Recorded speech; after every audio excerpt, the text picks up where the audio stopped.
நிப்பாட்டு வண்டி நிப்பாட்டு. இறங்கு.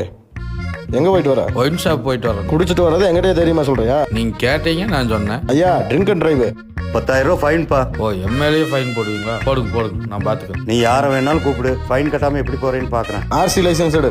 அதெல்லாம் ஒன்றும் இல்லைங்க. அதுவும் இல்ல. ஃபைனை போடுங்க. இன்னைக்கு நான் யாருன்னு காட்டிட்டு தான் இங்கிருந்து போவேன். ஐயா, ஓவரா பேசுறேன், அதுக்கு சேர்த்து போடுங்க. 40,000 ரூபா ஃபைன். போன வாரம் பிடிச்சி 60,000 ரூபா ஓட்டாங்க. நீங்க என்ன 20,000 ரூபா கம்மியா போடுறீங்க? இதே வேலையை தான் அலையிறியா நீ? மாப்பிள்ள எங்க இருக்கிற? வீட்டுக்கு போலாம்னு வந்த, போலீஸ் ஊர் காட்டிட்டாங்க. நீ வா, நம்ம யாருன்னு காட்டல வீடு. ஏய், என்னாச்சு? மாப்பிள்ள வண்டியா? சார் இங்க வாங்க. இதான் மாப்பிள்ள. ஐயா, வண்டிக்கு ஓனர் இவரு தானுங்க. இது வரைக்கும் போட்ட கேஸு ஃபைனு எல்லாம் இவர்கிட்ட வாங்கிக்கோங்க. எனக்கு இதுக்கு சம்மந்தம் இல்லைங்க. நான் வரட்டுங்களா? என்ன சொல்ற? ஆல்கஹால் கேட்க காசு இல்லைன்ட்டு ஆளை கூட்டிகிட்டு அவுட்டிங் போனே இல்லை. இன்னைக்கு பூரா காசு இங்கே கட்டு. வரட்டா?